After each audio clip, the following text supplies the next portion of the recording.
Yo, yo, yo, people and patrons of the night. It is your boy BD, and I'm the host of the Horror Tavern. And today I'm going to be discussing horror movies again with a horror movie that I had the pleasure of watching yesterday with some of my best friends in the theater. And it was one crazy and fun experience. It comes from a modern horror movie franchise that's one of my favorite ones out there. It deals with creature feature, deals with an alien invasion story, and I've been a fan of the entire trilogy so far, this one included, because this latest entry was a prequel, and man, it was great. I had a great time watching this movie, and that is, if you can't tell, A Quiet Place Day One. The Quiet Place franchise has been a modern horror movie franchise that I loved. I've loved the previous two movies. I love the concept behind it. I love the alien monsters in it. And this one was a prequel, basically explaining day one of when these aliens arrived in the loudest city in America, New York City. And this movie was intense. It had some crazy monster action as expected, some good creature feature stuff, some really good character development and just character moments throughout the movie that really brought it together. Well shot, well paced, and overall just amazing. I enjoyed it a lot. So this movie has been divisive. People have basically said that they either really like it, it's really good, or some people find it boring. Me personally, with what I enjoy and the way I felt about it, I don't see how people could find it boring. I very much thoroughly enjoyed it.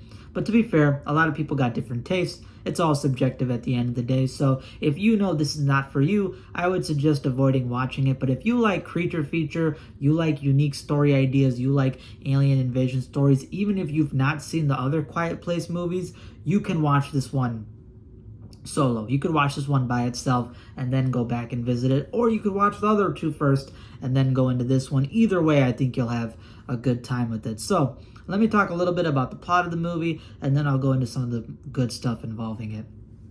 So this movie obviously takes place in New York City. You get this fun fact in the beginning of the film where New York City is always at 90 decibels, which means the city's basically emitting a constant scream level volume. So it's the loudest city basically in America. And you open up with the main character played by Lupita Nyong'o. Lupita Nyong'o is a fantastic actress. I've seen her in like Jordan Peele's Us. I know her from the Black Panther movies, and she's done a bunch of different stuff. She's very talented. She's a great actress. The way she conveys emotion, how relatable she is in the movies, how much you enjoy her. And here, it's especially apparent because she does another great job. Her character is a woman who is basically dying of terminal cancer. She doesn't have long to live. She kind of wants to just enjoy downtown New York, go outside more, experience the city, and she wants to eat some New York style pizza down there. And you open up with her reading out this poem about the medical slash kind of ward or place that she's being taken care of in, and she talks about how it looks like shit, smells like shit, the people are shit, the person sitting next to her probably shit himself. It's a funny ass fucked up poem, but it makes you love her. It's subtly funny. This whole movie, she's naturally funny. She's got natural charm to her. She's very relatable. And I think even the medical ward person in charge of taking care of her, I think he played the villain in the first Venom movie that came out a while ago. So yeah, Venom, the villain in the first movie, is the guy who's playing the medical ward person.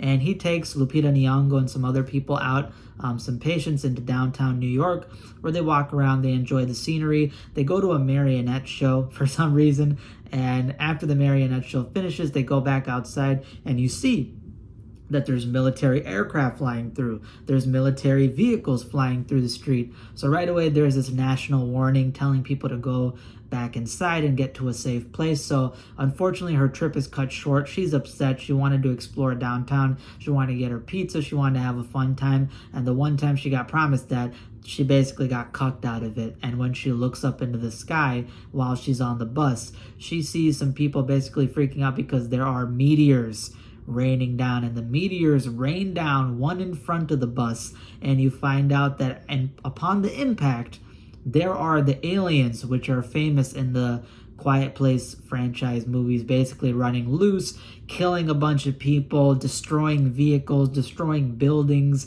mass murder, mass basically genocide with these aliens. And these aliens, for those of you who don't know or you are aware of them, They're basically like quadrupedal, insectoid, ape kind of creatures. They move around like spider monkeys, but they're fast as fuck. They're fast as shit. They're agile. They're armored. They have this armor plating covering their entire bodies, which make them invincible. They're invincible to gunfire, to fire, to any type of damage, missiles, whatever. You can't destroy them. They sort of move like SCP, I think 96. If any of you have seen like the short horror movies or animated clips of how the SCP-96 runs and stuff, kind of like that, an indestructible, fast-moving threat. And these aliens, as you may or may not know, they have obviously the armor-plated faces with these giant grins of like these vicious teeth, and their faces open up like the Demogorgon from Stranger Things. The armor plates basically open up like the petals to a flower, and then when it opens up, you see the meaty, muscular face and the teeth in there, and you see these giant deep holes for their ears, because the planet that these aliens came from, they evolved and adapted to worlds that don't require eyesight. They have super hearing. They have super enhanced hearing. They can hear you from miles away. They can, pick up on even the slightest sounds, and that's what allows them to track you down and just kill indiscriminately. They kill anything with noise that's surrounding them. And obviously, they reign hell in New York, and you explore the idea of Lupita Nyong'o trying to survive. She's got this adorable cat that follows her around, and you see how that cat deals with everything. You see her trying to help people, those people dying, seeing how New York is going to shit. It's basically in the apocalypse right now, and you get some kind of character study. You get introduced to some possible survivors, and she befriends a guy who basically, he met her cat and he survived basically drowning, and he tries to hang out with her and basically stick close together because he likes her as a friend and he doesn't have anybody else. His family's all the way in London and he came for an overseas trip, so he's solo dolo, and his trip was during the worst possible time you could ever be in America. So that's basically the story of A Quiet Place Day One, showing the aftermath and showing what's happening in New York City when these aliens first arrive. This movie's fantastic.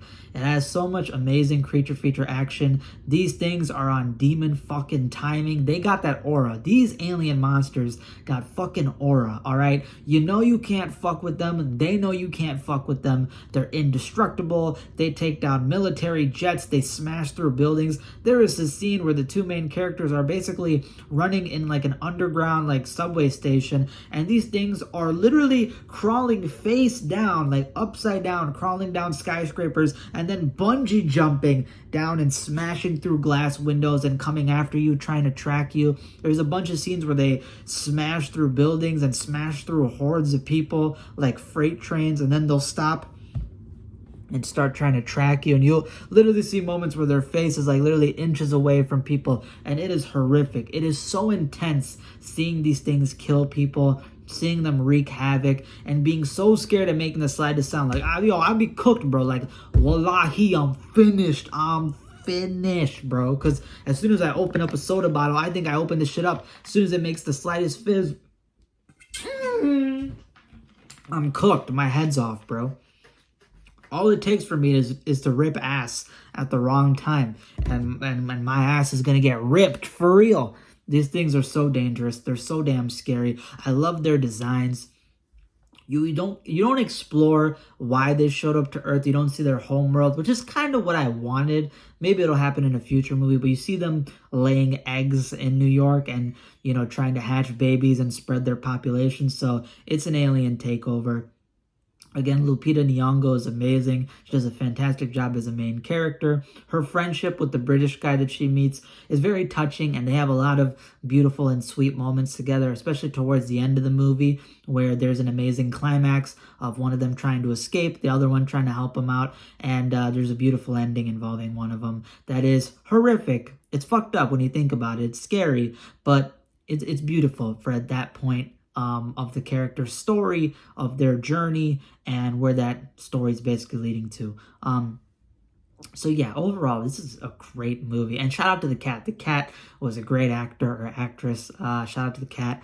Very cute, very adorable. Did a great job following the cat around. The only thing I wish was that because the movie's PG-13, I wish we got an R-rated Quiet Place movie. And I think this is probably the one that could have been R-rated, because they're landing in the loudest city in the world. It should be a bloodbath. It should be like guts and blood stripped across the city, filling up the streets. You got that potential. And it is violent. It is destructive, but you don't see the gory details that you would figure in a lot of other horror movies because of the PG-13 rating. But of course, they do that to get more fans. The violence is not the main point of the movie, but I think it would be a nice add-on to it. But other than that, this is a great experience. I suggest you go watch it in theaters. It's going to be a lot creepier because there's so many silent points in the movie where you're literally almost shitting yourself. You're almost dookie-ing logs because you're like, don't let that fucking demonic armor-plated spider monkey shit rip my asshole apart, bro. And as soon as you hear any of these characters start tweaking, as soon as you hear them step on a single piece of glass, all it takes for them is their shoe to scrape, and you're just sitting there going, wallahi, they're finished, I'm finished. You're cooked. And you feel for the characters, you feel for the people, because it's day one. There's no real way for people to stop these aliens. And you see the characters from the previous movies deal with them because it's years later. They've had all this time to study and analyze the aliens. Now, this is day one. People are in a panic. People don't know what to do, and they're cooked. So yeah, overall, great movie. Great time. Watch it in the theater. And if you can watch it in 40X, holy shit. If you can bear through that, 40X would be a fantastic roller coaster or ride to watch it. I would give this movie, honest to God, a 9.5 out of 10. I love this movie. I give it a 9.4, but I'm going to bump it up to 9.5. This deserves to be in the Hall of Fame of my horror movies. And yeah, great job. Shout out to John Krasinski for this whole idea. And you've been doing a great job so far, brother. Even though you're not in this movie, in the previous movie, you do a good job with the screenplay and the writing. So shout out to Jim from The Office. That's all I got for today. Hope you guys enjoyed. If you did, hit that subscribe button and hit that like button down below. It's a free way to support me. Lets me know you guys are engaged with the content, and it means a lot. So if you can hit that, I'd appreciate it. Stay tuned for more content to come on this channel. I have a bunch of different book reviews, movie reviews, episode reviews, so go watch that. And stay tuned for the future content that's going to be coming out. Deuces. Yo, I got the fresh cut. Y'all like the fresh cut, by the way? Of course y'all fucking don't. And you probably don't appreciate the fact that I got the gym workout shirt over the blazer. It's nasty work. Nasty work. But it's meant for horror. That tagline didn't go the way I thought it went. Just like and subscribe. Fuck y'all.